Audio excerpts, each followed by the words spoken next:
Alright, it's been a while, but we are back. Season 2, Episode 5 of your Homebrews.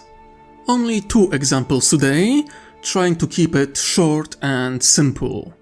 Maybe this will be a new model for this series, where I present 1 or 2 homebrews per episode rather than 3 or 4, just to keep the production fast and episodes short. Which might help, since some homebrews have dozens of pages of lore on them. Anyway, like, comment, subscribe, all that jazz. Let's get to it. The first creation comes from the magnificent Hayden Lumpkin, the Ardu, also known as the Towering, are a Xenos species coming from a planet of Anglas, translating to the Green in their language Gaelic. It's a continental moon dominated by enormous emerald forests and red algae seas. The atmosphere is carbon-rich, leading to the spectacular size of native wildlife. What is interesting about this world is that the line between flora and fauna is blurred, to say the least. Ardu are space ants. You know ants, right? From Lord of the Rings? Yeah, that's Ardu. They are tree ant pseudo-hive mind. Most commonly encountered in juvenile form, they can weigh several tons and are comparable in size to Arminger.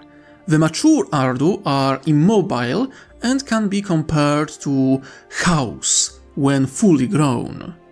Coloration: Ardu possess varied colorations and numerous phenotypes, having evolved to adapt to whatever environment they sprout in, often mimicking local flora.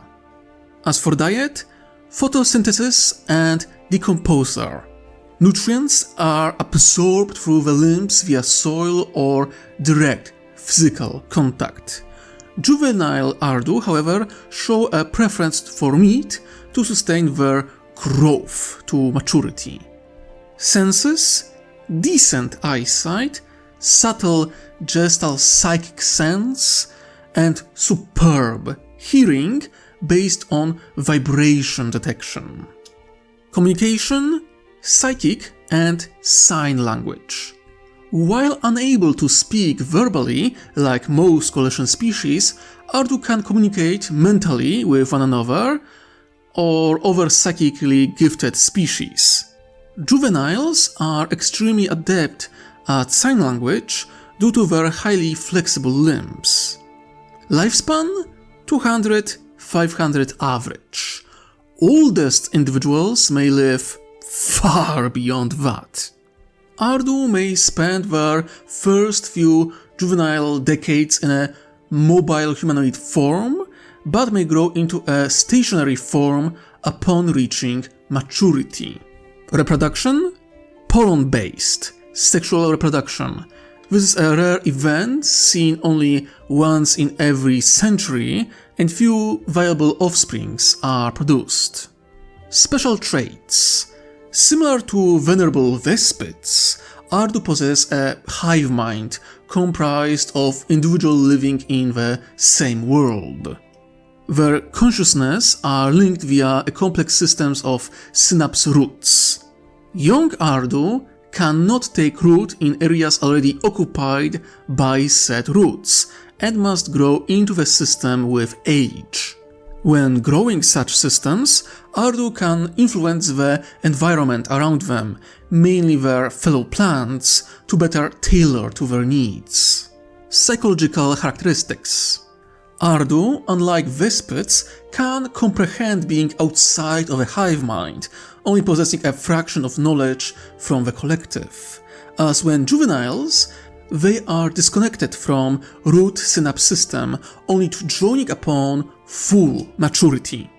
During this time, they are comparable to most coalition species, but possess long photographic memories and stubborn streak.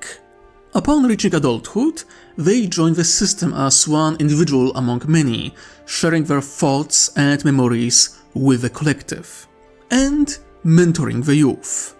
As they inherit some of the memories and experiences of their ancestors, Ardu show an immense phobia of open flame, stemming from natural self-preservation, and cultural trauma from fighting feral orcs.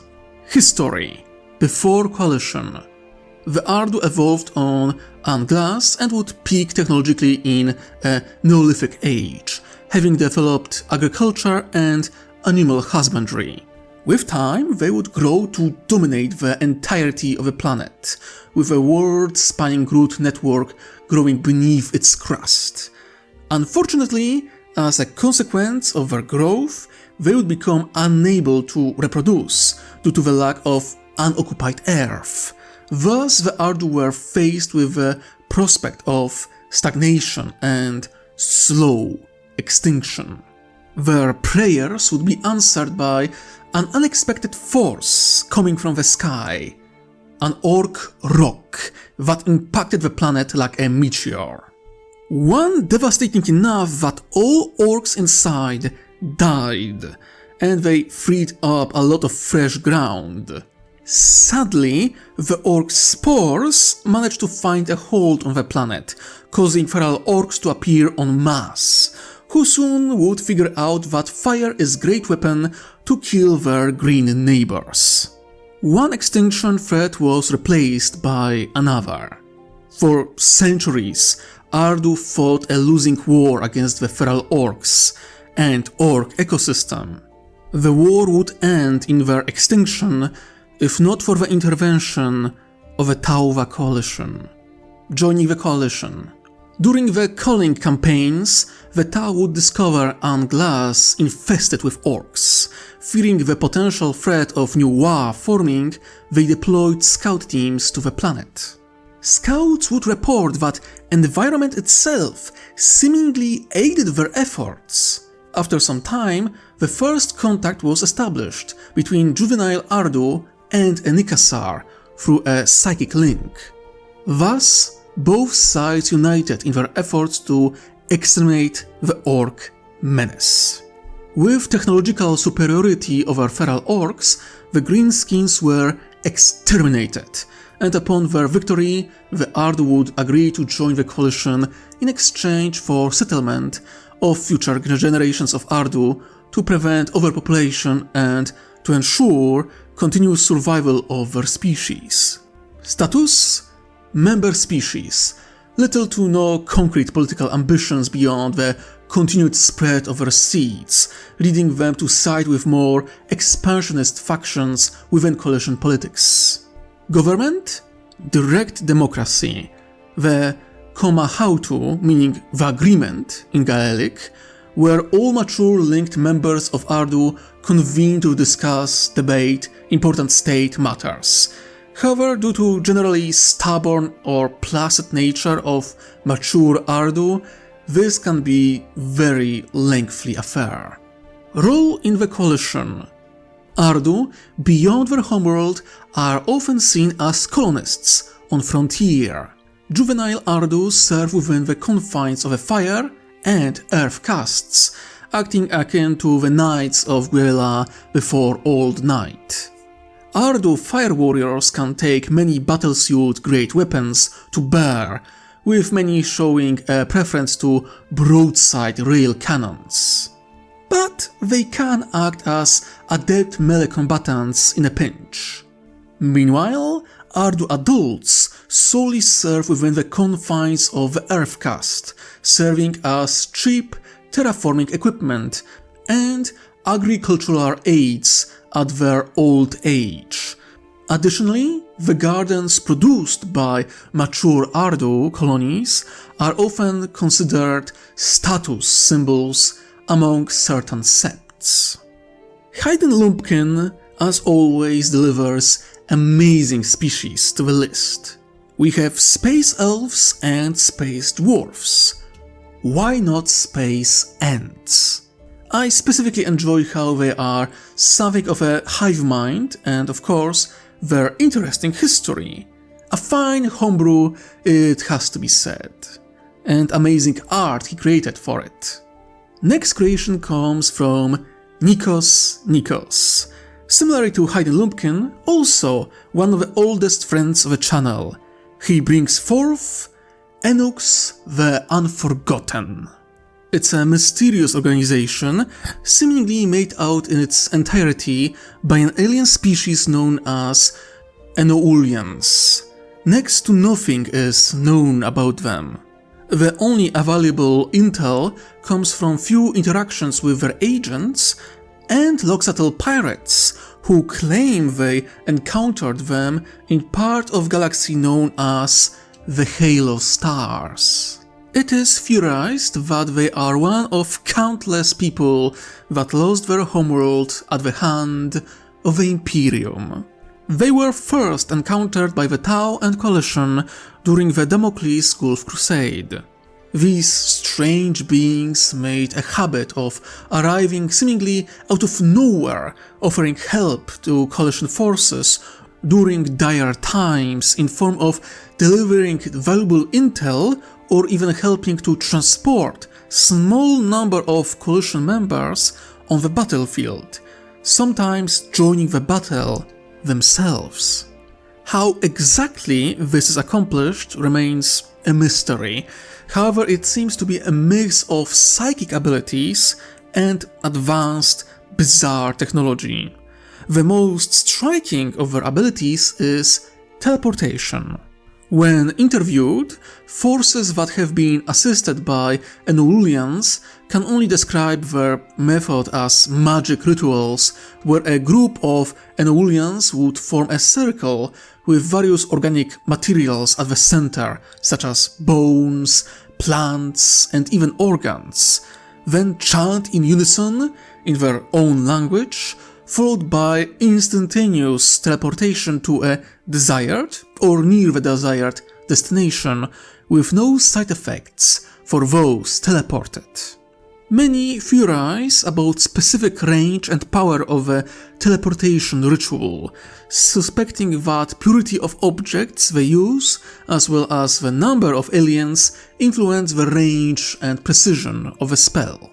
Earthcast, of course, scoff at the notion it's merely a psychic power, and that the whole thing is just for show to hide truly advanced technology.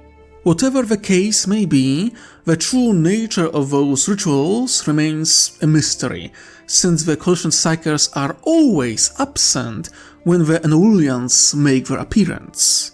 As the result of this coincidence, Coalition Psykers are distrustful of Enoulians and their abilities, advising to not accept their help, fearing foul play, even if there is no proof of anything like that.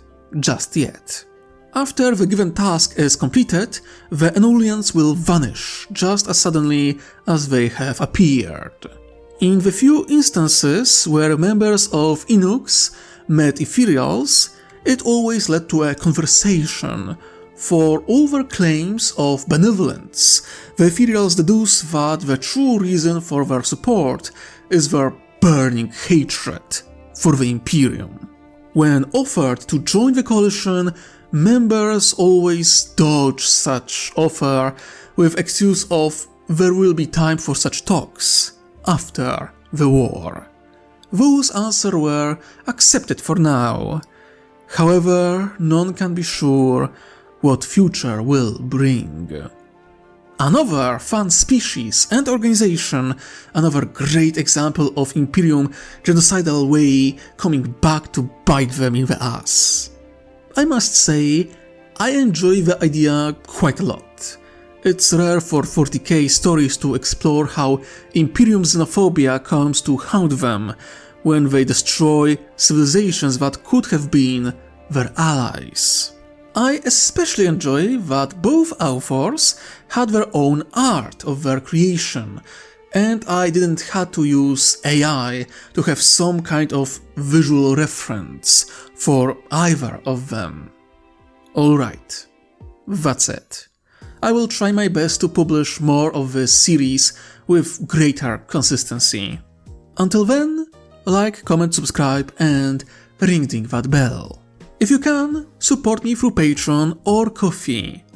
Thank you for joining me, and I hope you enjoyed. Now, my dear viewers and listeners, remember, wherever you are, whatever you do, try to enjoy yourself. While you can, I wish you most heretical day. Ta-ta!